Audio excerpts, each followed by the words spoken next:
السلام علیکم ورحمۃ اللہ وبرکاتہ۔ الحمد للہ نحمده ونستعینه ونستغفره ونعوذ باللہ من شرور انفسنا ومن سیئات اعمالنا۔ نعوذ باللہ من شرور انفسنا ومن سیئات اعمالنا۔ اشہد ان لا الہ الا اللہ وحدہ لا شریک لہ واشہد ان محمدا عبدہ ورسولہ صلی اللہ علیہ وعلی آلہ وصحبہ وسلم۔ رب اشرح لی صدری ویسر لی امری واحلل عقدۃ من لسانی یفقہوا قولی، اما بعد۔ اعوذ باللہ السمیع العلیم من الشیطان الرجیم من ہمزہ ونفخہ ونفثہ۔ بسم اللہ الرحمن الرحیم۔ وتوبوا الی اللہ جمیعا ایہا المؤمنون لعلکم تفلحون۔ وقال عز من قائل سبحانہ وتعالی: یا ایہا الناس ان وعد اللہ حق فلا تغرنکم الحیاة الدنیا ولا یغرنکم باللہ الغرور۔ وقال عز من قائل سبحانہ وتعالی فی مقام آخر: بل تؤثرون الحیاة الدنیا والآخرة خیر وأبقى۔ قابل قدر اور قابل عزت میرے بزرگوں، قابل احترام میرے بھائیوں اور قابل شفقت عزیزوں، اسلامی اور روحانی ماؤں بہنوں اور بیٹیوں، توبہ کی راہ میں کیا رکاوٹیں ہیں، یہ آج کی ہماری ملاقات کا عنوان ہے۔ ویسے تو ہر گناہ کی نوعیت مختلف ہے، اور اس گناہ کو چھوڑنے میں رکاوٹ کیا آ رہی ہے اس کی نوعیت بھی مختلف ہے، لیکن اوورال بنیادی چند ایک رکاوٹیں آج کے اس درس قرآن میں ہم ڈسکس کریں گے۔ سب سے پہلی رکاوٹ ہے تسویف۔ تسویف عربی زبان کا لفظ ہے، اس کا معنی ہوتا ہے سوف افعل، میں کر ہی لوں گا، کل کر لوں گا، اگلے ماہ کر لوں گا، اگلے سال کر لوں گا، ابھی تو میں جوان ہی ہوں، بڑھاپا آئے گا تو کر لوں گا، ابھی میری جاب کی ملازمت کی کچھ مجبوریاں ہیں، میں ریٹائر ہو کے کر لوں گا، میں جب حج سے واپس آؤں گا پھر کر لوں گا، بس ایک دفعہ میں عمرہ کر لوں تو پھر کر لوں گا، یہ میرے ایک دو ضروری کام رہتے ہیں، میں ان کو مکمل کر لوں تو پھر کر لوں گا۔ اس کے لیے بہانہ جو بھی بنایا جائے اور عذر جو بھی تراشا جائے، توبہ کی راہ میں سب سے بڑی اور بنیادی رکاوٹ تسویف ہے۔ تسویف یعنی توبہ کو پینڈنگ کر دینا، مؤخر کر دینا، اور اسے التوا میں ڈال دینا اور لٹکائے رکھنا، یہ سب سے بڑی رکاوٹ ہے۔ اور یہ اتنی بڑی رکاوٹ ہے کہ بہت ساری رکاوٹیں اس کی وجہ سے پھر آگے جمع ہو جاتی۔ سب سے بڑا مسئلہ پیدا یہ ہوتا ہے کہ انسان اس گناہ، اس غلطی، اس جرم کو بار بار دہراتا چلا جاتا ہے، اس امید پہ کہ میں ایک روز تو اس سے توبہ کر ہی لوں گا، جب وہ گناہ کو بار بار دہراتا رہتا ہے اور اسے التوا میں ڈالتا رہتا ہے تو اس کے نتیجے میں اس کے دل پہ زنگ لگنا شروع ہو جاتا ہے۔ زنگ لگتا ہے، پھر اور گناہ کرتا جاتا ہے، وہ توبہ نہیں کرتا ہے تو دل پتھر ہونا شروع ہو جاتا ہے، وہ اور گناہ کرتا جاتا ہے تو دل میں اس گناہ کی محبت انتہا درجہ کی جاگزیں ہو جاتی ہے، پختہ ہو جاتی ہے، وہ اور گناہ کرتا جاتا ہے، پھر اس کے دل میں اندھیرے آنا شروع ہو جاتے ہیں، وہ اس کام کو اور لیٹ کرتا ہے حتیٰ کہ اس کا دل مر جاتا ہے اور اس کے اندر توبہ کا ارادہ بھی ختم ہو جاتا ہے۔ یہ سب باتیں قرآن مجید سے ماخوذ ہیں اور میں بنیادی طور پر قرآن مجید کا طالب علم ہوں۔ میری الحمدللہ ڈاکٹریٹ بھی تفسیر قرآن میں ہی ہے۔ میں چاہوں گا کہ آپ زیادہ سے زیادہ آج قرآن سنیں اور میں آپ کو سناؤں۔ اعوذ باللہ من الشیطان الرجیم کلا بل ران على قلوبهم ما كانوا يكسبون كلا إنهم عن ربهم يومئذ لمحجوبون۔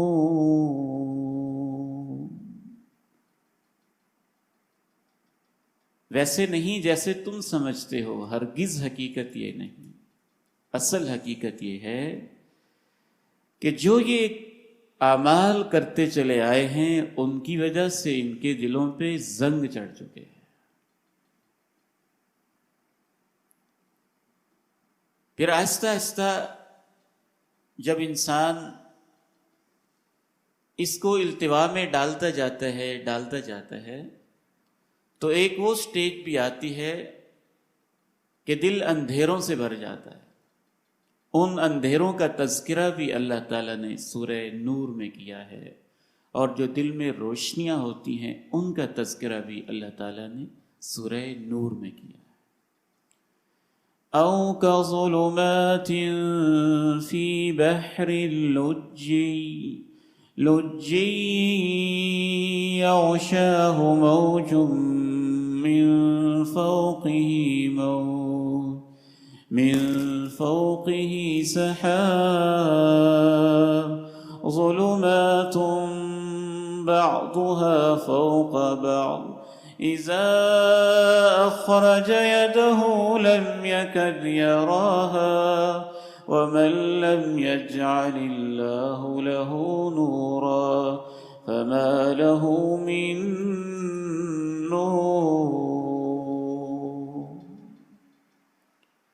اندھیرے اتنے چھا جاتے ہیں کہ پھر برائی اور اچھائی کی تمیز، اس کا شعور اس کے دل سے ختم ہو جاتا ہے اور توبہ کا ارادہ بھی مٹ جاتا ہے۔ رسول اللہ صلی اللہ علیہ وسلم صحیح مسلم کی ایک حدیث میں ارشاد فرماتے ہیں، تعرض الفتن علی القلوب کالحصیر عودا عودا، جس طرح سے آپ کسی چٹائی کو بنتے ہیں ایک ایک دھاگا ایک ایک لکڑی کر کے، بالکل ایسے ہی فتنے دلوں پہ پیش ہوتے ہیں۔ فَأَيُّمَا قَلْبٍ أَنْكَرَهَا، جو دل ان فتنوں کو قبول کرنے سے انکار کر دیتا ہے، ان کو پیچھے کی طرف دھکا دے دیتا ہے، تو اس کے دل میں ایک سفید نقطہ، ایک اجلا ہوا صاف شفاف ایک روشنی جیسی چیز پیدا ہو جاتی ہے، اور گناہوں کا مقابلہ کرتے کرتے انسان کا دل اتنا سفید صاف اور شفاف ہو جاتا ہے جیسے کوئی خوبصورت قسم کا سفید پتھر ہو، نرم ملائم اوپر کی اس کی سطح۔ اور جب دل ان گناہوں کو قبول کرتا جاتا ہے، پھر ایک داغ لگتا ہے، پھر اور دھبا لگتا ہے، پھر اور داغ لگتا ہے، پھر چھینٹے لگتے جاتے ہیں، داغ پڑتے جاتے ہیں، دھبے لگتے جاتے ہیں، حتیٰ کہ پورے کا پورا دل زنگ آلود ہی نہیں ہوتا۔ اس حدیث میں آپ نے ارشاد فرمایا کلکوزی مجخیا، آپ نے اپنا ہاتھ مبارک یوں الٹا کر کے بتایا کہ وہ الٹا ہو جاتا ہے، جیسے اس برتن کو الٹا کرتے ہیں وہ الٹا ہو جاتا ہے، اس کے اندر مزید ہدایت جانا بند ہو جاتی ہے۔ اور اسی سٹیج کو ہی اللہ تعالیٰ نے ختم علی القلوب سے تعبیر کیا ہے کہ دلوں پہ مہر لگ جاتی۔ تو سب سے پہلی اور بنیادی وجہ تصویف ہے۔ اس بارے میں شیخ الاسلام امام ابن تیمیہ رحمہ اللہ کے شاگرد رشید ہیں، امام ابن قیم الجوزیہ رحمہ اللہ رحمۃ واسعہ، وہ ارشاد فرماتے ہیں کہ گناہ ایک خیال سے شروع ہوتا ہے، وہ خیال ایک ارادے میں ڈھل جاتا ہے، وہ ارادہ ایک عزم بن جاتا ہے، وہ عزم ایک عمل بن جاتا ہے، وہ عمل انسان کی عادت بن جاتا ہے، وہ عادت پھر انسان کی فطرت ثانیہ بن جاتی ہے، اور جب گناہ یہاں تک پہنچ جاتا ہے تو پھر خطرہ ہے کہ اس کی موت بھی گناہ کی حالت میں ہی ہوتی ہے۔ اسے اہل دل کی اصطلاح میں، علماء تزکیہ کی اصطلاح میں تصویف کہتے ہیں۔ توبہ کی راہ میں سب سے بڑی اور بنیادی رکاوٹ۔ دوسری بنیادی رکاوٹ توبہ کی راہ میں احتقار الذنوب، گناہوں کو حقیر سمجھنا، کوئی بات نہیں، کیا ہوا، ایک معمولی سی غلطی ہی تو ہوئی ہے، اگر میں نے بد نگاہی کا ارتکاب کر لیا ہے تو پھر کیا ہوا۔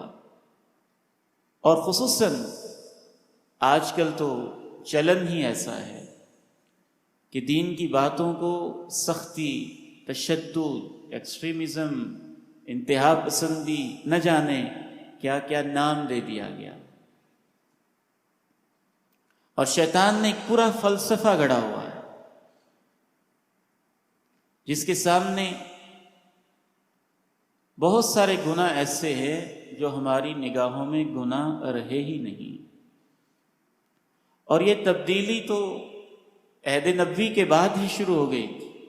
صحابہ کرام کہا کرتے تھے انکم لتأتون اعمالا ہی ادق من الشعر كنا نعدها على عهد رسول الله صلی اللہ علیہ وسلم امثال الجبال، لوگو تم وہ حرکتیں کر رہے ہو، وہ کام کر رہے ہو، تم اسے بال سا باریک سمجھتے ہو، اللہ کے نبی کی زندگی میں ہم انہی اعمال کو پہاڑوں جیسا سمجھتے تھے۔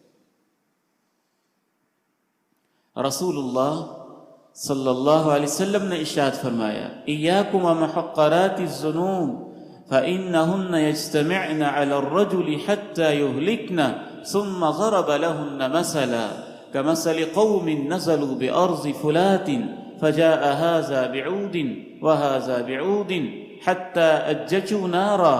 آپ علیہ السلام نے ارشاد فرمایا کہ گناہوں کو چھوٹے چھوٹے جن کو تم سمجھتے ہو ان سے بھی اپنا دامن بچا کے رکھا کرو، کیونکہ یہ جمع ہوتے ہوتے انسان کو ہلاکت کی طرف لے جاتے ہیں۔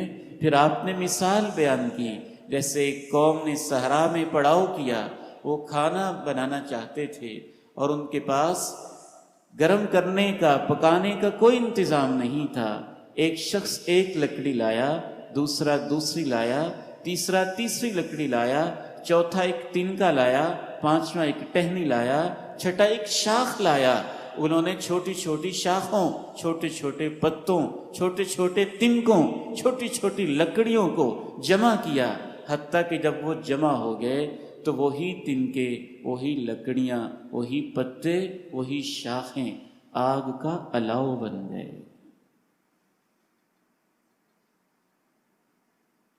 اس کا علاج یہ ہے کہ ہم گناہوں کے اثرات کا مطالعہ کرتے رہا کریں۔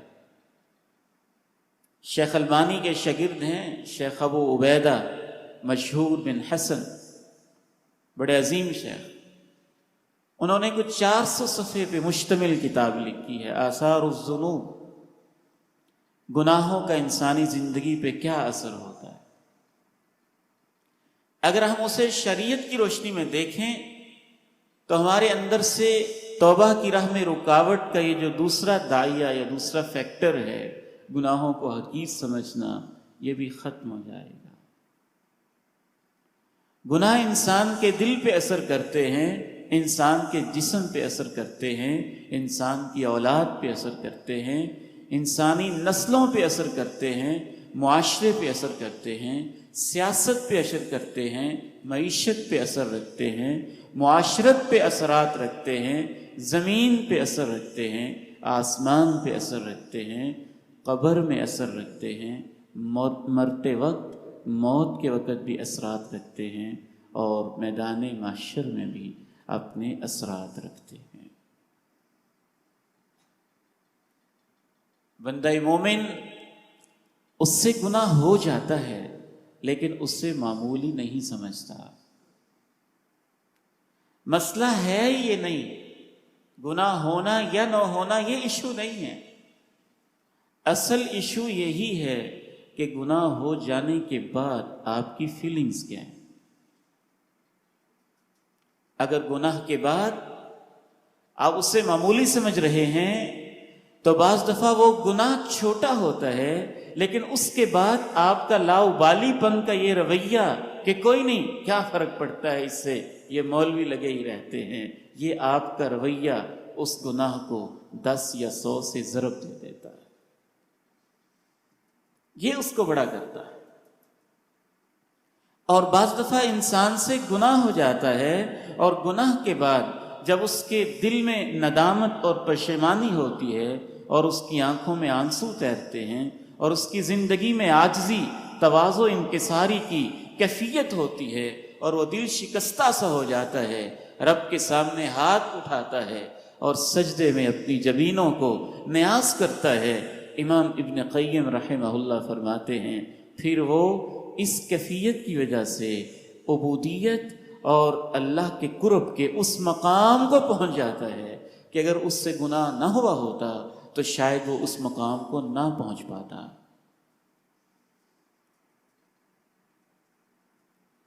تو گناہ اصل ایشو نہیں ہے، گناہ کے بعد آپ کی کیا فیلنگز ہیں، آپ کے تاثرات کیا ہیں، آپ کا رویہ کیا ہے، یہ بہت کام کرتا ہے۔ گناہوں کے بارے میں ایک جامع آیت ہے قرآن مجید کی، وہ میں آپ کے سامنے رکھتا ہوں۔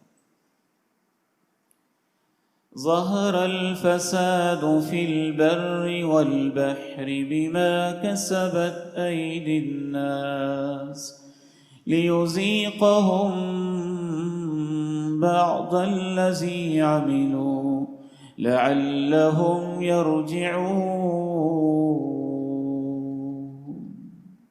بر و بحر میں فساد انسانوں کی کرتوتوں کی وجہ سے رونما ہو چکا ہے، تاکہ کچھ ان کے برے اعمال کا اللہ ان کو مزہ چکھائے، اس لیے کہ وہ واپس لوٹ آئیں۔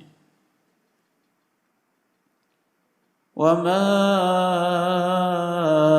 أَصَابَكُم مِّن مُّصِيبَةٍ فَبِمَا كَسَبَتْ أَيْدِيكُمْ وَيَعْفُو عَن كَثِيرٍ وَمَا أَنتُم بِمُعْجِزِينَ فِي الْأَرْضِ وَمَا لَكُم مِّن دُونِ اللَّهِ مِن وَلِيٍّ وَلَا نَصِيرٍ۔ وَلَوْ يُؤَاخِذُ اللَّهُ النَّاسَ بِمَا كَسَبُوا مَا تَرَكَ عَلَى ظَهْرِهَا مِن دَابَّةٍ۔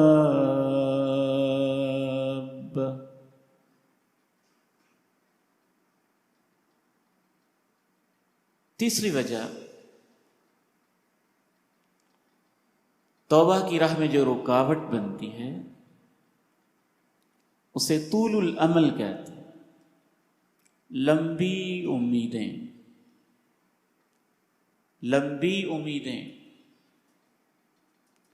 ابھی آپ کی عمر ہی کیا ہے داڑھی رکھنے کی؟ ابھی تو بڑی عمر پڑی ہے، ابھی عمر ہی کیا ہے آپ کی مسجد میں جانے کی؟ آپ نے ابھی سے اللہ اللہ شروع کر دیا ہے، ابھی سے نمازیں اور یہ سلسلہ شروع کر دیا ہے، لوگ یہ کہتے بھی دکھائی دیتے۔ تو یہ لمبی امیدیں جو ہیں یہ تو شیطان کا پہلا حربہ ہے، اور اسی لمبی امید پر ہی تو اس نے ہمارے بابا جی سیدنا آدم علیہ السلام کو جنت سے نکلوایا تھا۔ ایسا اقتدار، ایسی زندگی جو کبھی ختم نہیں ہوگی، وہ تمہیں بتاؤں، اور یہ شیطان کا خاص حربہ ہے۔ قرآن مجید اس بنیاد کے اوپر جو انسان غفلت میں پڑتا ہے اس کا خصوصی طور پہ تذکرہ بھی کرتا ہے، اور یہ بھی بتاتا ہے کہ تم نے لمبی امیدیں نہیں رکھنی ہیں۔ بعض دفعہ یہ لمبی امیدیں انسان کو بڑی بڑی سعادتوں سے محروم کر دیتی۔ عائشہ بہت بڑا شاعر تھا، ان کو مخضرمین میں شمار کیا جاتا ہے، دور جاہلیت اور عہد اسلامی کا نامی گرامی شاعر، بہت حد تک سلیم الفطرت تھا۔ نبی علیہ السلام کا پیغام پہنچا، سفر پہ روانہ ہوا، مکہ میں پہنچا، قریش مکہ سے ملاقات ہوئی، انہوں نے کہا کدھر جا رہے ہو؟ کہا پیغمبر کا کلمہ پڑھنا چاہتا ہوں۔ انہوں نے کہا یہ تو زنا کو حرام کہتے ہیں، اور تم شاعر لوگ تو تمہاری زندگی ہی تشبیب میں گزرتی ہے، غزل میں گزرتی ہے، محبوبہ کے محاسن کے تذکرے میں گزرتی ہے، چھوڑ دو گے یہ چیز؟ اس نے کہا چھوڑ دوں گا۔ نے کہا اچھا یہ جو نبی ہے یہ شراب سے بھی روکتا ہے، شراب بھی چھوڑ دو گے؟ کہنے لگا نہیں، واپس جاتا ہوں، 1 سال جی بھر کے پیتا ہوں، تو اگلے سال آ کے پھر میں بیعت کروں گا اور اسلام قبول کروں گا۔ نہ اگلا سال آیا، نہ آنے کی توفیق نصیب ہوگی۔ ألهاكم التكاثر حتى زرتم المقابر كلا سوف تعلمون ثم كلا سوف تعلمون كلا لو تعلمون علم اليقين لترون الجحيم ثم لترونها عين اليقين ثم لتسألن يومئذ عن النعيم۔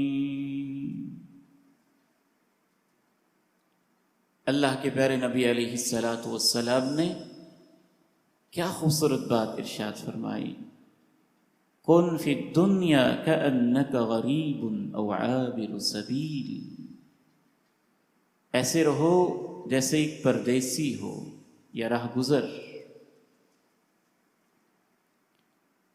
ائمہ تزکیہ نے اس کی مثال یوں بیان کی ہے، ایک قافلہ سفر پہ روانہ ہوا چاہتا ہے، امیر قافلہ اعلان کر رہا ہے کہ آج شام کوچ ہے، جس نے زیادہ سفر لینا ہے انتظام کر لے، کھجوریں لے لے، پانی لے لے، بوٹل لے لے، مشکیزہ لے لے، کپڑے لے لے، زیادہ راہ کا انتظام کر لے۔ سب انتظام کر لیتے ہیں، اور ایک تو افراد کہتے ہیں کوئی بات نہیں، بڑا وقت پڑا ہے، بڑا وقت پڑا ہے، بڑا وقت پڑا ہے، اور یہ کرتے کرتے ہی شام آ جاتی ہے اور امیر قافلہ روانہ ہو جاتا ہے، اور اسے بغیر زاد راہ کے سفر پہ روانہ ہونا پڑتا ہے۔ کل ہمارے ہاں ہمارے علاقہ ضلع اوکاڑا راجوال میں ایک صاحب اپنے ٹریکٹر پہ بیٹھ کے، وہ خاص ایک آلہ ہوتا ہے، غالباً اس کو روٹاویٹر کہتے ہیں، وہ چلا رہا تھا، زمین کو نرم کرنے کے لیے استعمال ہوتا، دیکھنے کے لیے نیچے اترتا ہے، تقدیر کا فیصلہ غالب آ جاتا ہے اور وہ اس کے اوپر گر پڑتا ہے اور اس کے اندر ایسے کچلا جاتا ہے کہ اس بیچارے کی بوٹیاں اکٹھی کی جاتی۔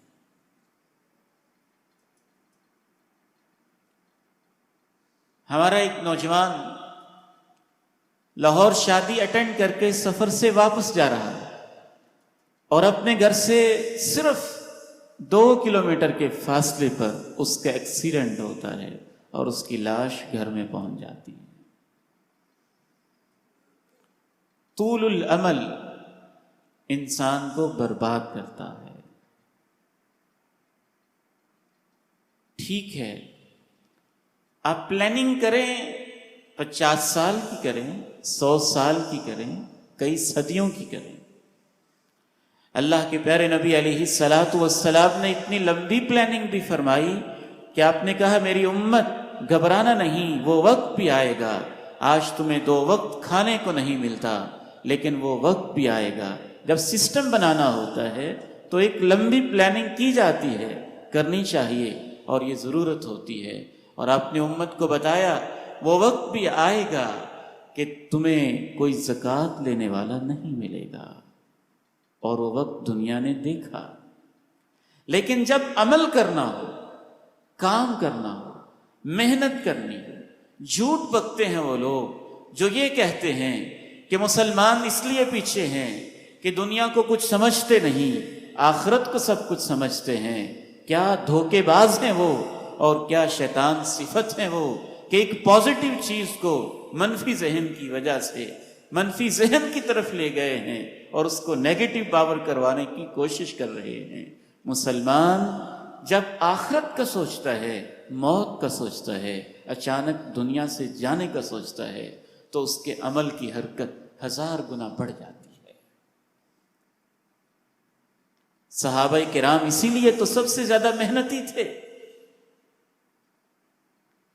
ہمارے تصور میں غلطیاں ہو سکتی ہیں، اللہ کے پیارے نبی علیہ الصلاۃ والسلام جو اکیلے ایک منزل کی جانب چلے تھے اور فکر آخرت کا درس لے کے چلے تھے، آپ جب دنیا سے گئے تھے تو کئی لاکھ مربع میل فتح کر کے گئے تھے۔ طول العمل، اس سے تو سستیاں پیدا ہوتی، عمل کی باری آئے تو یوں عمل کرنا، اذا اصبحت فلا تنتظر المساء واذا امسیت فلا تنتظر الصباح، کہ یہ کام کرنا ہے تو ابھی کرنا ہے، اس کو شام تک مؤخر نہیں کرنا، شام کا کام صبح تک مؤخر نہیں کرنا۔ اور دنیا کے جدید ترین ماہرین نفسیات اور جو انسانی عادات کے جاننے والے ہیں، وہ اس بات پہ اتفاق رکھتے ہیں کہ اس چیز سے تو انسان میں عمل کا جذبہ پیدا ہوتا ہے کہ ابھی کرنا ہے، فوری کرنا ہے، اس کو لٹکانا نہیں ہے، لمبا نہیں چھوڑنا۔ ایک چوتھی وجہ انشاءاللہ میں صرف 5 وجوہات ہی آپ کے سامنے عرض کر کے اجازت چاہوں گا۔ ایک چوتھی بنیادی وجہ انسان کا یہ رویہ ہے کہ اللہ کی رحمت بڑی وسیع ہے،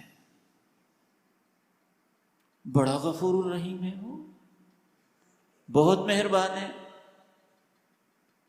یار یہ کر بھی لیا تو کیا ہو جائے گا، 2 رکعت نماز پڑھیں گے معاف ہو جائے گا، 100 دفعہ تسبیح نکالیں گے معاف ہو جائے گا، عمرہ کریں گے سب کچھ صاف ہو جائے گا۔ حج کریں گے تو سارے معاملات کلیئر ہو جائیں گے۔ ایسے ایسے احمقوں کی دنیا میں رہنے والے لوگ پائے جاتے ہیں جن سے میں نے اپنے ان گناہگار کانوں سے سنا ہے یہ کہتے ہوئے، سمجھایا جائے تو جواب دیتے ہیں کوئی بات نہیں، اس سال عمرہ کر کے آئے ہیں نا تو اگلے سال پھر کرنا۔ اللہ کی رحمت بڑی وسیع اور اپنی نیکیوں کی وجہ سے دھوکے میں پڑ جانا، گویا یہ دونوں فیکٹرز میں اکٹھے کر کے آپ کے سامنے عرض کر رہا ہوں۔ اللہ کی رحمت وسیع ہے، کوئی شک نہیں، لیکن اسے سمجھانے کے لیے ہم یوں کہہ سکتے ہیں کہ دنیا میں کسی شخص نے کبھی یہ کہا ہے اللہ کی رحمت بڑی وسیع ہے، زہر کا پیالہ پی لینا، کیا فرق پڑتا ہے؟ اللہ کی رحمت بڑی وسیع ہے، ایک کانٹا، ایک چھری، ایک چاقو، ایسا کوئی اسلحہ لے کے میں چلا بھی دوں تو کیا فرق پڑتا ہے، بڑا مہربان ہے۔ سانپ کی بل میں ہاتھ دے دو، اللہ کی رحمت بڑی وسیع ہے۔ آگ میں کود جاؤ، اللہ کی رحمت بڑی وسیع ہے، کیا فرق پڑتا ہے؟ گویا مسئلہ یہ نہیں کہ ہمیں اللہ کی رحمت پہ بڑی امیدیں ہیں، مسئلہ یہ ہے کہ ہم گناہوں کے لیے کوئی بہانہ چاہتے ہیں۔ جس طرح ہمیں یہ یقین ہے کہ اللہ کی رحمت تو بڑی وسیع ہے، لیکن اس نے اسباب کی دنیا بنائی ہے اور ان اسباب کو اختیار کرنا دانش مندی، عقل مندی کا تقاضا ہوتا ہے۔ اللہ کی رحمت کی وسعت کا یہ مطلب نہیں پرہیز نہ کیا جائے، اللہ کی رحمت کی وسعت کا یہ مطلب نہیں بد پرہیزی کی جائے، اللہ کی رحمت کی وسعت کا یہ مطلب نہیں سانپ کی بل میں ہاتھ گھسا دیا جائے، اللہ کی رحمت کی وسعت کا یہ مطلب نہیں کہ بپھرتے سمندر میں کود جایا جائے، اللہ کی رحمت کی وسعت کا یہ مطلب نہیں کہ اپنے آپ کو کٹ لگائے جائیں اور زہر کا پیالہ پیا جائے، کیونکہ ہم جانتے ہیں کہ ان اسباب کو اللہ نے ہماری زندگی کے لیے مہلک بنایا ہے۔ امام ابن قیم الجوزیہ رحمہ اللہ تعالی ارشاد فرماتے ہیں جس قدر ان اسباب کے نتیجے یقینی ہیں اور ہم اس یقین کی وجہ سے ان خطرناک چیزوں سے بچتے ہیں، اس سے زیادہ گناہوں کے نتیجے یقینی ہیں۔ فرق صرف یہ ہے کہ یہ نتیجے فوری ملتے ہیں، گناہوں کے نتیجے اگلی نسل پہ، اگلے سال یا اگلی زندگی میں ملتے ہیں۔ امام غزالی رحمہ اللہ تعالی فرماتے ہیں کہ جو قبر کے سانپ اور بچھو ہوتے ہیں وہ ہم نہیں پالے ہوتے ہیں اور وہ ہمارے گناہوں ہی کی شکلیں ہوتی ہیں۔ امام ابن قیم بڑی خوبصورت بات کہتے ہیں، جو یہ سمجھتا ہے کہ اللہ کی رحمت بڑی وسیع ہے وہ نیکیاں کرتا ہے، وہ نیکیاں کرتا ہے۔ اگر آپ کے سامنے محترم مامو جان ڈاکٹر حبیب صاحب کہیں کہ یہ اس کالونی میں میں نے ایک پیکج آپ کے لیے رکھا ہے، آپ آئیں، آپ کو 5 مرلے کا پلاٹ دے دوں گا، 10 مرلے کا پلاٹ دے دوں گا، اگر آپ کو ان کی شخصیت پہ اعتماد ہوگا تو آپ یہ نہیں کہیں گے کہ ڈاکٹر صاحب بڑے اچھے انسان ہیں، ان کو اور تکلیفیں پہنچائیں، آپ ان کے پاس رجسٹریشن کروائیں گے، آپ کو یقین ہوگا کہ ہمارا یہاں انویسٹمنٹ کی ہوئی چیز ضائع نہیں ہوگی۔ اللہ آپ کو کہتا ہے آپ عمل کرو، میں آپ کو جنت دوں گا، اور جنت میں میری رحمت ٹھاٹھے مارتی ہوگی۔ ان لکم فیہا ان تنعموا فلا تبأسوا ابدا، ہمیشہ نعمت ہوگی، کوئی مشقت نہیں ہوگی۔ وان تصحوا فلا تسقموا ابدا، ہمیشہ صحت ہوگی، کبھی بیماری نہیں ہوگی۔ وان تشبوا فلا تہرموا ابدا، ہمیشہ جوانی ہوگی اور کبھی تمہارے اوپر بڑھاپا طاری نہیں ہوگا۔ وان تحیوا فلا تموتوا ابدا، ہمیشہ کی جاوداں زندگی ہوگی، کبھی موت نہیں آئے گی۔ جس کو یقین ہے کہ اللہ کی رحمت اتنی وسیع ہے وہ گناہ نہیں کرتا، وہ نیکیاں کرتا ہے۔ کیونکہ اللہ نے اس کے ساتھ اپنی رحمت کے وعدے کیے۔ مزید ائمہ نے لکھا اگر آپ یہ سمجھنا چاہیں کہ اللہ کی رحمت بڑی وسیع ہے، یہ مجھے فرشتہ کہہ رہا ہے یا شیطان کہہ رہا ہے، تو اس کی ایک علامت ہوگی۔ اگر گناہ کرتے ہوئے آپ کے ذہن میں خیال آ رہا ہے اللہ کی رحمت بڑی وسیع ہے، تو وہ شیطان کی طرف سے آ رہا ہے۔ اور اگر گناہ کرنے کے بعد توبہ کرتے ہوئے آپ کے ذہن میں خیال آ رہا ہے میں گناہ کو چھوڑ دیتا ہوں، اللہ کی رحمت بڑی وسیع ہے، وہ مجھے معاف کرے گا، تو پھر یہ سمجھیں یہ فرشتے کی طرف سے خیال ڈالا جا رہا ہے۔ آخری بات عرض کر کے میں اجازت چاہوں گا۔ ایک بہت اہم اور بنیادی رکاوٹ توبہ کی راہ میں کہ ہمارا تصور توبہ ہی درست نہیں ہے۔ کوئی یہ سمجھتا ہے کہ توبہ صرف گناہوں سے ہوتی ہے، کوئی یہ سمجھتا ہے کہ توبہ صرف استغفار سے ہوتی ہے، کوئی یہ سمجھتا ہے کہ توبہ 2 رکعتوں سے ہو جاتی ہے۔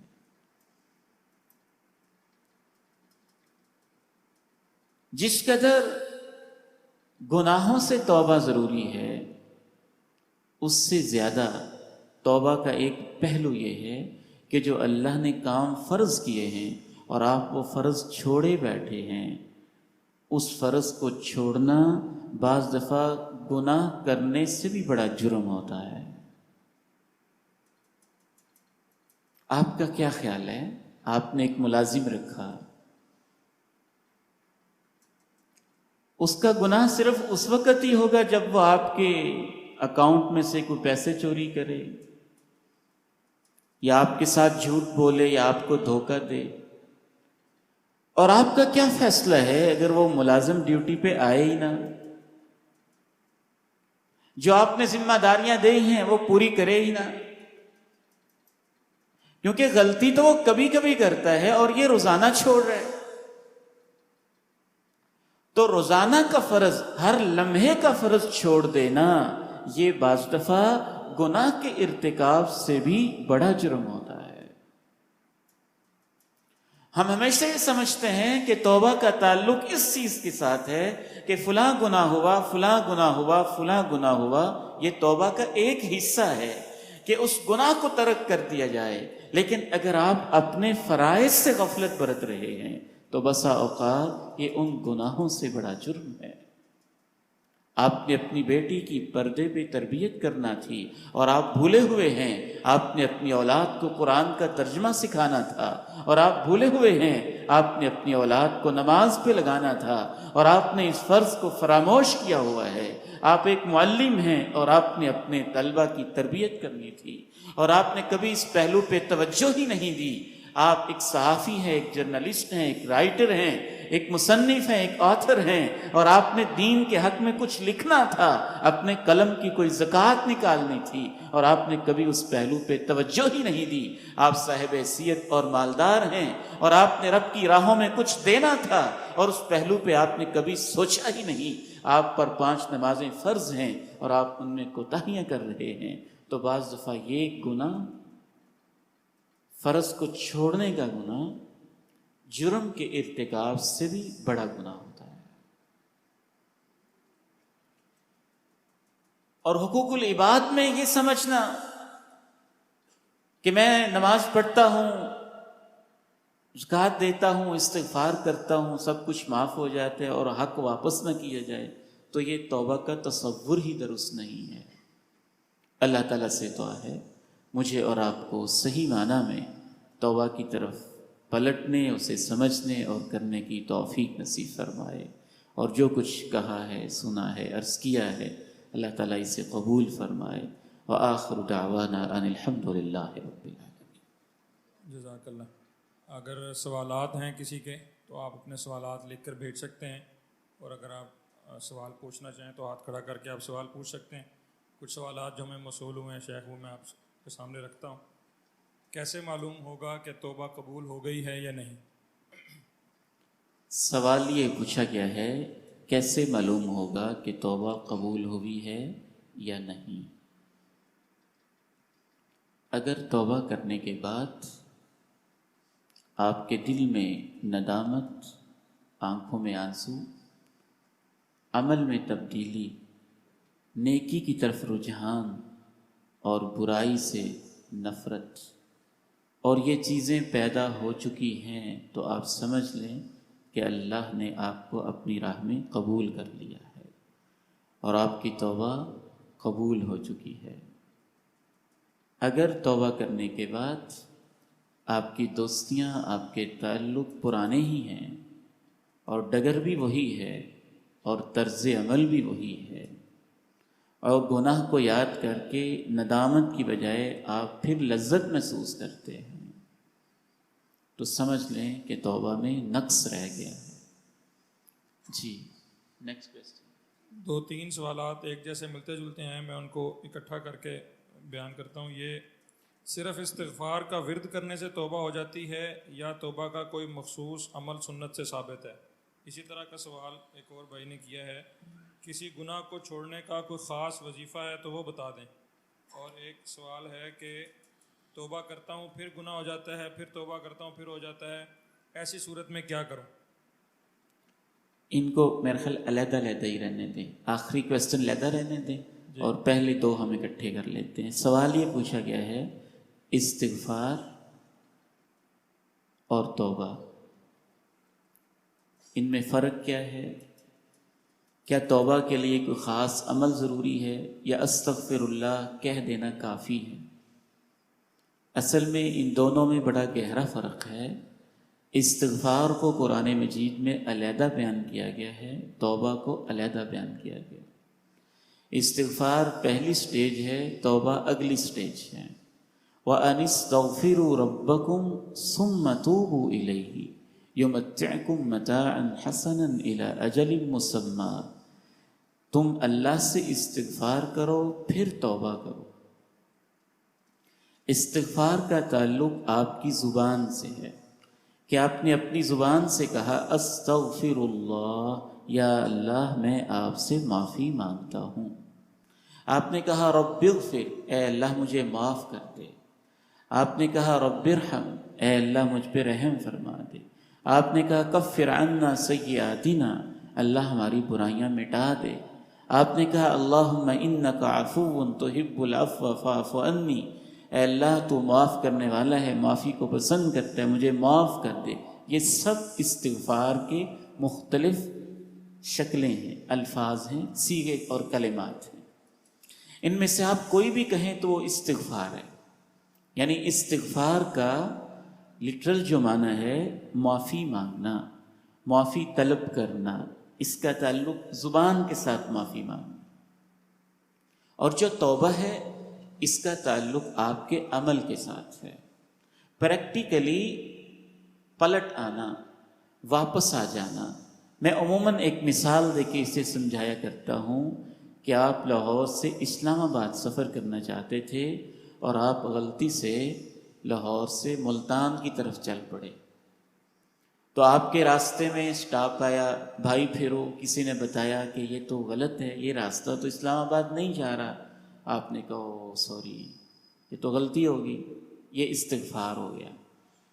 پھر آپ چلتے ادھر ہی رہے، تو اوکاڑا آپ پہنچے، پھر آپ کو کسی نے بتایا کہ یار یہ اسلام آباد راستہ نہیں جا رہا، یہ تو ملتان کی طرف جا رہا ہے۔ آپ نے کہا او سوری یار غلطی ہوگی، لیکن بیٹھے اسی بس میں رہے۔ تو پھر آگے اسلام آباد آئے گا کہ ملتان آئے گا؟ ملتان ہی آئے گا نا، کیونکہ آپ کا سفر ادھر ہے۔ تو زبان کے ساتھ کہنے سے کہ سوری یار غلطی ہو گئی، راستہ نہیں بدلے گا۔ تو یہ استغفار ہوگا۔ اگر آپ استغفار کرتے بھی رہیں تو آپ وہیں کے وہیں کھڑے رہیں گے جب تک آپ اپنے آپ کو چینج نہیں کریں گے، اور بعض دفعہ آپ کا وہ استغفار مذاق بن جائے گا، تضحیک کا نشانہ بن جائے گا، استہزاء بن جائے گا۔ توبہ کیا ہوگی کہ آپ کو کسی شخص نے بتایا کہ آپ غلط راہ پہ جا رہے ہیں، آپ نے کہا یار غلطی ہوگی، مجھے یہ بتائیں کہ اسلام آباد کون سی روڈ جاتی ہے؟ یہ فلاں موٹر وے اسلام آباد کی طرف جا رہی ہے، فلاں بس جا رہی ہے، فلاں گاڑی فلاں ٹرین جا رہی ہے، تو آپ اس سے نیچے اترے، نیچے اتر کے آپ نے اپنا رخ بدلا، ڈائریکشن بدلی اور اسلام آباد کی طرف سفر شروع کر دیا، تو یہ توبہ ہوئی ہے، یہ توبہ ہوئی ہے۔ استغفار زبان سے ہوتا ہے اور توبہ دل سے اور عمل سے ہوتی ہے۔ دل میں آپ ندامت محسوس کرتے ہیں، اپنے عمل کو آپ بدلتے ہیں۔ جب یہ تینوں چیزیں جمع ہو جاتی ہیں کہ زبان سے آپ اظہار کر رہے ہیں اللہ مجھے معاف کر دے، دل میں آپ ندامت محسوس کر رہے ہیں مجھ سے غلطیاں ہو گئیں، اور اپنے عمل کو آپ بدل رہے ہیں اور چینج کر رہے ہیں، تو اللہ کہتا ہے کہ میں پھر تمہارا نامہ اعمال بھی بدل دیتا ہوں اور وہاں برائیوں کی جگہ نیکیاں لکھ دیتا ہوں۔ ایک اور جو نیکسٹ کویسچن تھا وہ کیا تھا؟ توبہ کی اور پھر ٹوٹ گئی، یہ تھا۔ ہاں جی، ایک اس میں ہے گناہ چھوڑنے کا خاص وظیفہ ہے تو وہ بتا دیں۔ گناہ چھوڑنے کا خاص وظیفہ، 4 وظیفے ہیں گناہ چھوڑنے کے۔ سب سے پہلا وظیفہ ہے شرمندگی محسوس کرنا، دل میں ندامت محسوس کرنا۔ دوسرا وظیفہ ہے زبان سے معافی مانگنا، یا اللہ مجھے معاف کر دے۔ تیسرا وظیفہ ہے اپنے عمل کو بدل لینا، اور چوتھا وظیفہ ہے اگر کسی بندے کا حق آپ کے پاس ہے تو اس کا حق اسے واپس کر دینا۔ وہ کسی بہن کی وراثت ہے، وہ کسی کا پلاٹ ہے، وہ کسی کی زمین ہے، وہ کسی کے اوپر آپ نے بہتان لگایا ہوا ہے، تو جو بھی اس کی تلافی کی صورت ہو سکتی ہے، معافی تلافی کی کوئی صورت پیدا کرنا۔ حتیٰ کہ محدثین نے یہ لکھا ہے اگر آپ کسی کی بدخوئی کرتے رہے ہیں اور اب آپ اس سے جا کے یا تو معافی مانگیں، اگر آپ کو خطرہ ہے کہ معافی مانگنے سے وہ اور بگڑ جائے گا، پہلے اس کو نہیں پتا میں کیا کرتا رہوں، تعلقات اور خراب ہو جائیں گے، تو پھر اپنی دعا میں کہیں کہ یا اللہ میں نے اس بندے کی بڑی برائیاں کی، تو مجھے معاف کر دے، اس کی عزت میں اضافہ کر دے، اور اپنی مجلسوں میں پھر اس کے اچھے تذکرے کریں، اس کی نیک نامی کا آپ باعث بنیں، یعنی جو آپ نے حقوق العباد میں غلطی کی ہے اس کی کوئی تلافی کریں۔ ایک حدیث میں ایک عمل سلف صالحین کا رہا ہے اور بڑا خوبصورت عمل ہے وہ، یہ تو 4 بنیادی شرطیں ہیں، اس کے بغیر تو توبہ ادھوری رہتی ہے۔ یہ آپ نے پوری کر لیں تو اب اگر خاص عمل کرنا چاہیں تو ہے اس نیت سے 2 رکعت پڑھیں کہ اللہ آج میں آپ سے معافی مانگنا چاہتا ہوں، اور 2 رکعت پڑھ کے اس کے بعد اللہ سے معافی مانگ لیں۔ نہیں بھی پڑھتے ویسے معافی مانگ لیں، چلتے پھرتے کوئی بھی وظیفہ استغفار کا پڑھ لیں، تو انشاءاللہ یہی بنیادی وظیفہ اور یہی بنیادی طریقہ ہے۔ سوری، ایک چیز میں ایڈ کرنا چاہتا ہوں۔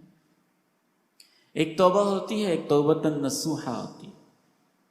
اس میں فرق یہ ہوتا ہے کہ اگر آپ کئی گناہ کرتے ہیں، سود بھی ہے، زنا بھی ہے، چوری بھی ہے، شراب بھی ہے، اور بھی کوئی کرپشن بھی ہے، معاملات بھی ہیں، تو آپ محسوس کرتے ہیں کہ میں ایک گناہ تو چھوڑ سکتا ہوں، سارے اس وقت نہیں چھوڑ سکتا۔ تو اگر آپ اس ایک گناہ سے توبہ کر لیتے ہیں اور باقی 3 سے نہیں کرتے ہیں، تو اللہ سے یہ امید ہے انشاءاللہ کہ ایک گناہ سے تو کم از کم جان چھوٹی نا، وہ تو اللہ معاف کر دے گا۔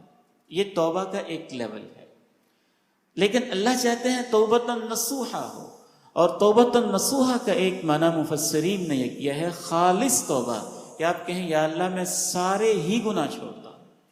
تو بہرحال دونوں ہی توبہ کی سٹیجز ہیں، اگر توبۃ نصوحہ نہیں بھی ہو رہی تو کم از کم چند گناہوں سے تو توبہ انسان کو شروع کر دینی چاہیے۔ جی، توبہ کرتا ہوں پھر گناہ ہو جاتا ہے، پھر توبہ کرتا ہوں تو پھر گناہ ہو جاتا ہے، ایسی صورت میں کیا کریں؟ توبہ کرتا ہوں پھر گناہ ہو جاتا ہے، توبہ کرتا ہوں پھر گناہ ہو جاتا ہے، پھر ٹوٹ جاتی ہے، پھر ٹوٹ جاتی ہے۔ میں نے ایک دوست ہیں ہمارے پروفیسر کولیگ ہیں، تو وہ سگریٹ بہت پیتے ہیں، اور سگریٹ کا انہوں نے نام رکھا ہوا ہے مہذب، پڑھے لکھے انسان ہیں نا، کہتے یار میں نے نا ابھی ایک سیب کھانا ہے، تو جا کے سگریٹ لگا لیتے ہیں۔ کافی رسپیکٹ کرتے ہیں، سٹاف روم میں چلا جاؤں تو الحمدللہ وہاں ہی سگریٹ جہاں بیٹھے ہیں فوراً ختم کر دیتے ہیں، پھر کہتے ہیں سر میں نا ذرا ایک سیب کھاؤ۔ تو میں نے ایک دفعہ ان سے کہا کہ یہ جو سیب ہے نا آپ کو بڑا برباد کریں گے، نہ کھایا۔ کہنے لگے عبید صاحب آج سے سچی توبہ. میں بڑا خوش ہوا کہ انہوں نے توبہ کی ہے. کہنے لگے ویسے یہ میں 40ویں مرتبہ کر رہا ہوں. 40ویں مرتبہ کر رہا ہوں. انسان کمزور ہے. اگر گناہ چھوڑتے ہوئے اس نے شرطیں چاروں پوری کر لی، شرمندہ بھی ہوا ہے، آنسو بھی آئے، معافی بھی مانگ لی ہے، وعدہ بھی کیا آئندہ نہیں کروں گا، یہ حق حقوق ہیں تو اس کی تلافی بھی کر لی، خالص توبہ سچے دل سے کی ہے، سچی نیت سے، لیکن اس سے پھر گناہ ہو گیا ہے. تو ہم انسان ہیں، ہم کمزور ہیں. اللہ کے پیارے نبی علیہ السلام ارشاد فرماتے ہیں ایک بندے سے گناہ ہو جاتا ہے، وہ اس سے توبہ کرتا ہے اور پھر اس سے گناہ ہو جاتا ہے، وہ پھر توبہ کرتا ہے، پھر اس سے گناہ ہو جاتا ہے، وہ پھر توبہ کرتا ہے، پھر اس سے گناہ ہو جاتا ہے. وہ بار بار سچی توبہ کرتا ہے، لیکن انسان ہے، کمزوری کی وجہ سے اس سے خطا ہو جاتی ہے. تو اللہ کہتے ہیں میرے بندے کو یہ تو پتہ ہے نا گناہ ہو رہا ہے، معافی بھی مانگنی ہے، اور ایک رب بھی ہے جو معاف کرتا ہے، میں اس کو معاف کر دیتا ہوں.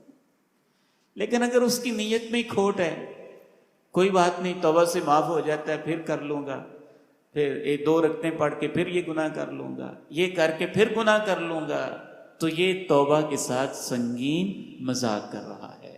اس صورت میں خطرہ ہے کہ اس کے لیے توبہ توبہ نہیں، شاید اس کی توبہ بھی ایک گناہ شمار ہوگی.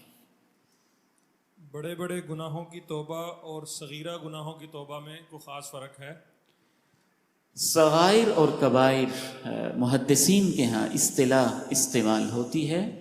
علماء تزکیہ تو یہ کہتے ہیں کہ صغیرہ اور کبیرہ کی طرف نہیں دیکھنا چاہیے، یہ دیکھنا چاہیے کہ گناہ چھوٹا بھی ہے لیکن وہ ذات جس کی نافرمانی ہو رہی وہ بہت بڑی ہے، بہت بڑی ہستی ہے. البتہ پھر بھی ایک تقسیم چونکہ قرآن مجید میں بھی موجود ہے اور احادیث میں بھی موجود ہے، سلف صالحین کے ہاں بھی موجود ہے. ان تجتنبوا کبائر ما تنہون عنہ نکفر عنکم سیئاتکم. کبیرہ ہر اس گناہ کو کہا جاتا ہے جس پر آخرت میں کوئی عذاب ہو، دنیا میں کوئی وعید ہو، یا اللہ کے نبی نے اس پہ لعنت کی ہو، یا اس کی دنیا میں کوئی حد ہو، جیسے چوری ہے، زنا ہے، قتل ہے، ڈاکہ ہے، شراب نوشی ہے، صحابہ کرام پہ لعن طعن ہے، بدعت ہے. اس طرح کے معاملات یہ کبیرہ گناہوں میں آتے ہیں. تو صغائر گناہ چھوٹی چھوٹی جو انسان سے کوتاہیاں غلطیاں ہو جاتی ہیں، راہ چلتے ہوئے نظر ادھر ادھر ہو گئی، غلط نظر ہو گئی، غلط خیالات، اس طرح کے معاملات.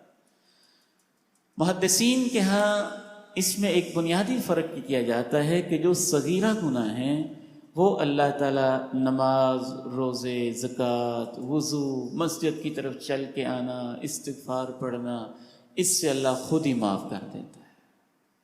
اور جو کبیرہ گناہ ہیں اس کے لیے اسپیشل ایک اہتمام کے ساتھ، پلاننگ اور منصوبہ بندی کے ساتھ ان سے باقاعدہ توبہ کرنا اور ان کو چھوڑنا اور اللہ سے معافی مانگنا اور شرطیں پوری کرنا یہ ضروری ہوتا ہے.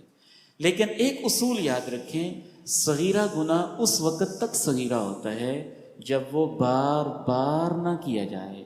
اگر جان بوجھ کے بار بار صغیرہ گناہ کیا جائے تو پھر وہ صغیرہ نہیں رہتا، اصرار کی وجہ سے اور بار بار کرنے کی وجہ سے وہ کبیرہ میں شامل ہو جاتا ہے. یہ ایک ہی موضوع سے متعلقہ 2-3 سوال ہیں. توبہ و استغفار کے لیے کسی بزرگ یا شیخ کا ساتھ حاصل کرنا، بیعت کرنا کیسا ہے؟ اور اسی طرح کا ایک سوال ہے، گناہوں سے بچنے کے لیے تصوف کی راہ اختیار کرنا کیسا ہے؟ اور ایک بھائی کا سوال ہے کہ تزکیہ اور تصوف دونوں میں کیا فرق ہے؟ یہ آخری سوال ہے. اللہ تعالیٰ آپ کو برکت دے. چلیں یہ تو ان 3 سوالوں میں آخری سوال تھا، باقی چھوڑ دیں گے پھر. جی میں عرض کر رہا ہوں، سوال یہ کیا گیا ہے کیا توبہ کے لیے کسی شیخ کی صحبت، اس کی بیعت، اس کے ہاتھ پہ بیعت، تصوف کی راہ اور یہ چیز اختیار کرنا کیا ضروری ہے؟ اللہ تعالیٰ نے ہمیں بہت خوبصورت دین دیا ہے. یہ اتنا خوبصورت دین ہے کہ سابقہ ادیان میں لوگوں نے اپنے معاشی مفادات کے لیے یا مذہب کے غلط تصور کی وجہ سے اللہ اور اللہ کے بندوں کے درمیان جو دوریاں ڈالی ہوئی تھیں، اللہ نے آ کے وہ ساری دوریاں ختم کر دی۔ اللہ کے پیارے نبی نے آ کے وہ ساری دوریاں ختم کر دی۔ بلکہ اللہ تعالیٰ نے قرآن مجید میں اپنے آخری پیغمبر رحمۃ للعالمین صلی اللہ علیہ وسلم کا تذکرہ کرتے ہوئے کہا، یضع عنہم اسرہم والاغلال التی کانت علیہم۔ میرے پیغمبر کے آنے کا ایک اہم مقصد یہ ہے کہ لوگوں نے جو اپنے آپ کو پابند سلاسل کر لیا ہے اور خواہ مخواہ کی پابندیوں کے طوق اپنے گلوں میں پہن لیے ہیں، میرا پیغمبر وہ طوق اتارنے آیا ہے اور وہ زنجیریں توڑنے آیا ہے۔ ان میں سے ایک طوق اور ایک زنجیر تھی کہ توبہ کے لیے ضروری ہے کہ آپ کسی شیخ کے پاس جائیں۔ باقاعدہ توبہ کے پرمٹ ہوتے تھے، اس کے سرٹیفکیٹس ہوتے تھے، اس کی ڈگریز ہوتی تھیں اور اس کی فیس ہوتی تھی اور چارجز بھی مختلف ہوتے تھے۔ عیسائیوں کے ہاں یہ جرائم کا اتنا بڑا باب بن گیا تھا اور یہ توبہ بجائے خود گناہوں کا اتنا بڑا چیپٹر بن گیا تھا کہ آپ کی ایک پرائیویٹ زندگی ہے، کسی عورت کے ساتھ آپ کا معاملہ رہا ہے، آپ کا اپنے ساتھ کوئی غلط معاملہ رہا ہے، آپ نے کوئی ایسا جرم کر لیا ہے جو بالکل پرائیویٹ نوعیت کا ہے، وہ آپ کا اور آپ کے رب کا معاملہ ہے۔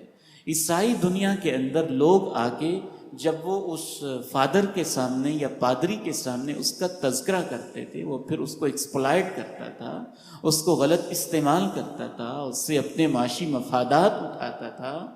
اللہ رب العزت یہ کہتے ہیں، اے میرے بندو، اے میرے بندو، اے میرے پیارے نبی، جب میرے بندے میرے بارے میں پوچھیں تو ان سے کہنا میں قریب ہوتا ہوں، اجیب دعوت الداعی اذا دعان۔ وہ جب بھی مجھے بلاتا ہے میں اس کی پکار کا جواب دیتا ہوں۔ پورے قرآن مجید میں سینکڑوں آیات ہیں توبہ اور استغفار کے بارے میں، کسی ایک آیت کے اندر بھی کسی واسطے کا ذکر نہیں ہے کہ تم نے توبہ کرنی ہے تو فلاں شیخ کے پاس جاؤ۔ یہ نہیں، اسلام میں ایسا کوئی تصور نہیں ہے۔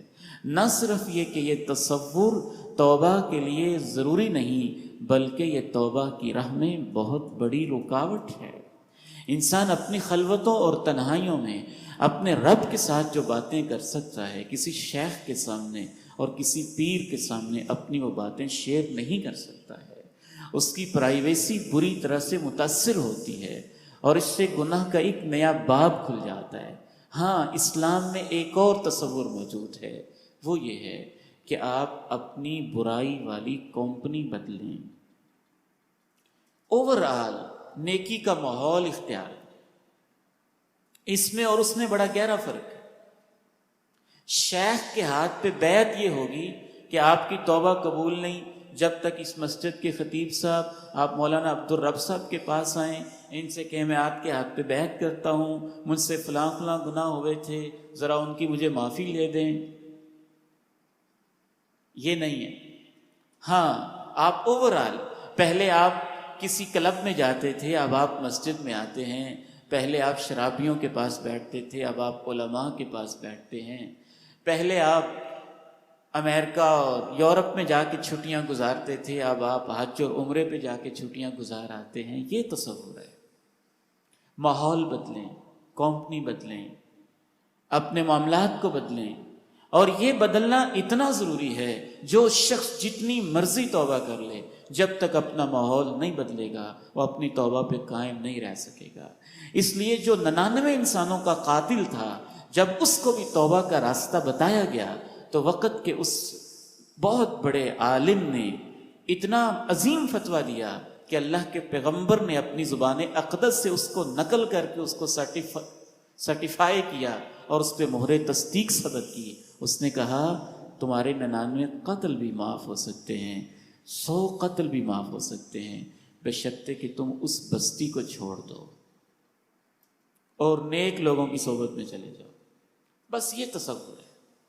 کسی ایک شخص کا گرویدہ ہونا، کسی ایک کے ہاتھ پہ بیعت کر لینا اور اسی کا ہو کے رہ جانا، یہ شریعت میں تصور بالکل نہیں ہے۔ اسی سوال سے ریلیٹڈ جو ہے تزکیہ اور تصوف، اصل میں یہ دین میں نئی اصطلاح ہے تصوف۔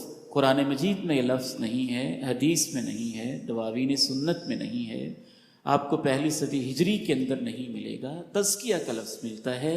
تزکیہ کا معنی پیوریفیکیشن ہے، اور اس کا معنی واضح ہے۔ پیوریفیکیشن کا مطلب ہے آپ اللہ سے معافی مانگیں، تزکیہ کا مطلب ہے آپ نماز پڑھیں، تزکیہ کا مطلب ہے آپ زکوٰۃ دیں، تزکیہ کا مطلب ہے صدقات و خیرات دیں، تزکیہ کا مطلب ہے یتیموں کی خبرگیری کریں، بیواؤں کی سرپرستی کریں، تزکیہ کا مطلب ہے قرآن کی تلاوت کریں، صبح و شام کے اذکار کریں، نیکی کی راہوں پہ چلیں، گناہوں کو چھوڑیں، تو آپ کا تزکیہ ہو جائے گا۔ اور تصوف کیا ہے؟ وہ ایک پورا سسٹم بنا دیا گیا ہے عیسائیوں اور یہودیوں کو دیکھتے ہوئے کہ یہ فلاں فلاں سٹیجز ہیں، یہ سٹیج ہوگا تو آپ یہاں پہ پہنچ جائیں گے، اتنے چلے لگائیں گے تو یہاں پہ پہنچ جائیں گے، اتنے چلے لگائیں گے تو یہاں پہ پہنچ جائیں گے۔ یہ تصور دین اسلام میں اگر اس سے مراد یہی ہے تو یہ نہیں ہے، اور اگر اس سے مراد یہ اچھی باتیں کرنا ہے تو اس کو شریعت کی اصطلاح میں تزکیہ کہتے ہیں۔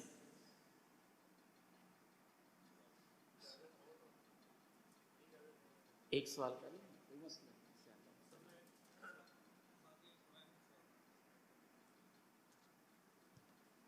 لکھ کے دے۔ ایک سوال کی اجازت ملی، آپ کریں گے یا میں کروں گا؟ وہ آپ بعد میں کر لیں۔ آپ نے بہت سارے سوالوں کے جوابات تو اسی کے دوران آ گئے ہیں۔ اس میں ایک سوال ضروری تھا جو مجھے معلوم ہو رہا تھا، معصوم ہونے کا جو عقیدہ ہے انبیاء، اولیاء یا ائمہ میں سے، انبیاء کی عصمت اور اس کے بعد انبیاء کے علاوہ کوئی اور شخص ایسا ہے جو گناہوں سے پاک ہو، یا ایسے ائمہ یا اولیاء جن کے بارے میں لوگ عصمت کا عقیدہ رکھتے ہیں، تو کیا ان سے صرف غلطیاں نہیں ہوتی یا گناہ نہیں ہوتے؟ اس میں کیا فرق؟ معصوم ہونے کا عقیدہ، اس کے بارے میں آپ کو ایک حدیث سنا دیتا ہوں، انشاءاللہ اس میں سارے جواب آ جاتے ہیں۔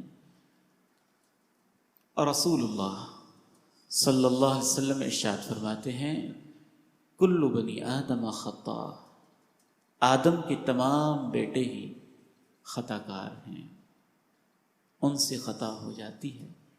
وَخَيْرُ الْخَطَّائِينَ التَّوَّابُونَ، اور آدم کے بیٹوں میں سب سے افضل لوگ وہ ہوتے ہیں جو بہت زیادہ اللہ کے حضور توبہ کرتے رہتے ہیں۔ انبیاء چونکہ ایک ماڈل ہوتے ہیں، رول ماڈل ہوتے ہیں، ان سے لوگوں نے دین لینا ہوتا ہے، اللہ تعالیٰ ان کو ہر طرح کی خطا سے محفوظ رکھتا ہے۔ اگر کہیں کوئی تسامح ہو جائے تو اللہ تعالیٰ فوری طور پہ متنبہ بھی فرما دیتے ہیں۔ نبینا صحابی آئے، اللہ کے پیارے نبی علیہ السلام کے چہرے انور پہ ناگواری کے آثار گزرے، اللہ تعالیٰ نے فرما دیا عبس وتولی ان جاءہ الاعمی۔ بدر کے قیدیوں کو اللہ کے پیارے نبی علیہ السلام نے فدیہ لے کے چھوڑ دیا، اللہ یہ چاہتے تھے کہ ان کو ختم کر دیا جائے، اللہ نے کہہ دیا عفا اللہ عنک لما اذنت لہم، اے میرے پیارے نبی سب کچھ معاف ہے، لیکن میں یہ چاہتا تھا کہ آپ ان کو قتل کر دیتے، یہ کفر کے لیڈر ہیں اور کفر کے پیشوا ہیں اور کفر کو پھیلانے والے لوگ ہیں۔ ان دو چیزوں میں سب جواب آ جاتے ہیں۔ اور رسول اللہ صلی اللہ علیہ وسلم نے ارشاد فرمایا آدم کے سارے ہی بیٹے خطا کار ہوتے ہیں، اور ان خطا کاروں میں بہترین وہ ہوتے ہیں التوابون، جو سب سے زیادہ اللہ کے ہاں توبہ کرتے رہتے ہیں۔ باقی انبیاء کے بعد کسی کو باقاعدہ ایک منصب پر پہنچا دینا اور کہنا کہ یہ معصوم ہے، اس کے لیے قرآن مجید میں نہ کوئی آیت ہے اور نہ ہی حدیث مبارک کے اندر کوئی حدیث ہے، اور نہ ہی کسی صحابی کا قول ہے، اور نہ ہی امت کا یہ کبھی عقیدہ رہا ہے۔ چند گمراہ لوگ ضرور ہیں جو چند ایک لوگوں کو اپنی مرضی سے عصمت کے عقیدے پر فائز کر دیتے ہیں، قرآن مجید میں ایسی کوئی آیت مبارکہ نہیں ہے۔